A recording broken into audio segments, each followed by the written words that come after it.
ने अपने पतियों से कह देना कमाने के लिए जिंदगी पड़ी है। और किसके लिए जोड़ रहे हो? सवेरे 8 बजे से दुकान खोलकर बैठते हो, रात के 9 बजे तक दुकान खोलकर बैठते हो, किसके लिए कमा रहे हो? पत्नी और बच्चों के लिए।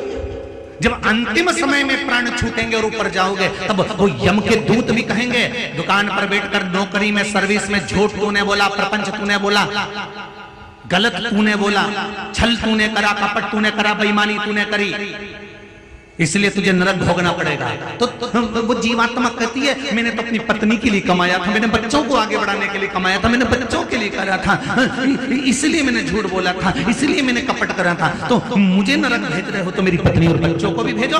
तो यम के दूत कहेंगे झूठ तूने बोला, छल तूने करा, कपट तूने करा, बेईमानी तूने करी, इसलिए सुन ले भेरू, भोगेगा भी तू, कोई दूसरा नहीं भोगने वाला। तो मेरी माताओं से निवेदन, तुम तो जोरदार खजूर वाली चोटी वोटी बना के रहे हो, अपने कई टेंशन नहीं, जरा सी रत्ती भर की जो होगा, आग लगे बस्ती में अपन रहे हो मस्ती में। बस इतना जरूर करना कि अपने अगर सेमली हरचन के 50 किलोमीटर, 60 किलोमीटर, 100 किलोमीटर के दायरे में रहते हो, तो एक बार पति से जरूर कह देना, सुनो जी सुनो, मैंने कथा का सुना है, नर्मदा भी नहा लेंगे और नर्मदा की शिव महापुराण भी सुन लेंगे, जरा चले के 5 मिनट होके आए, चलेंगे।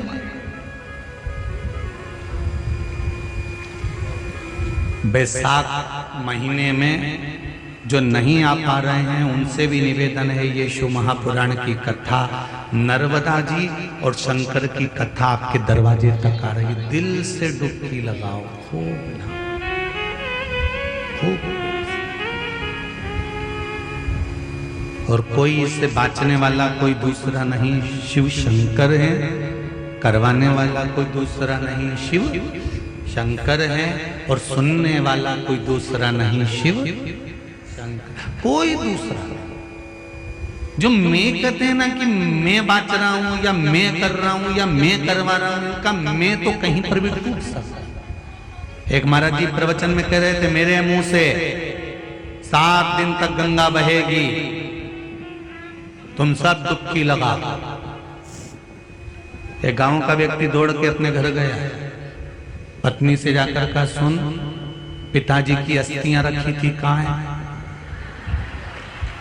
पत्नी बोली क्यों, तुम गंगा जी जा रहे हो?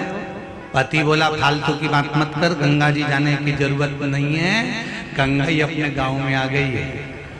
अच्छा हाँ, तू बता पिताजी की अस्थियां कहाँ धरी? तो के वो तबेलू पे धरी, मगरी के ऊपर।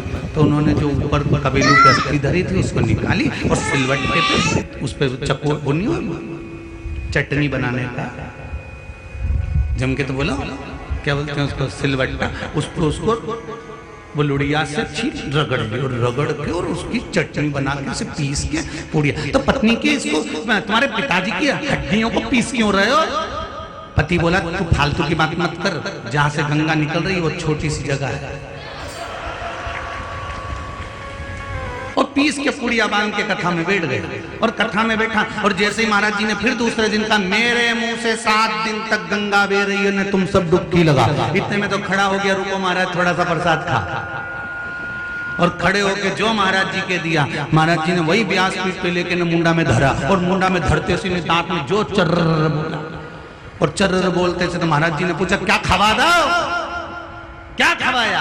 तो के गुरुजी तुम ही बोल रहे थे 7 दिन तक गंगा बह रही, गंगा बह रही, तो मैंने सोचा पिताजी की अस्थियों को गंगा जी में खवाना था, तो मैंने सोचा यही खवा।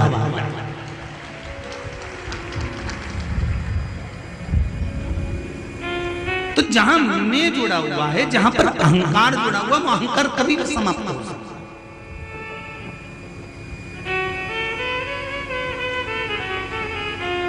दुनिया के लोग चने के झाड़ पर चढ़ाने वाले बहुत मिलेंगे, बहुत बढ़िया लिखा, बहुत बढ़िया कहा, बहुत बढ़िया, बहुत जोरदार, और तुम्हें चढ़ा चढ़ा चढ़ा चढ़ा चढ़ा चढ़ा ऊपर से नीचे पटक देंगे, बहुत जोरदार, बहुत। पर तुम्हें समझाना है, अपनी बुद्धि से चिंतन कर कर कहना है, सुनो जी कथा रसतत्व हो रही है और स्मरण करना, कथा सुनो। बड़ी मुश्किल से मिलती। हनुमान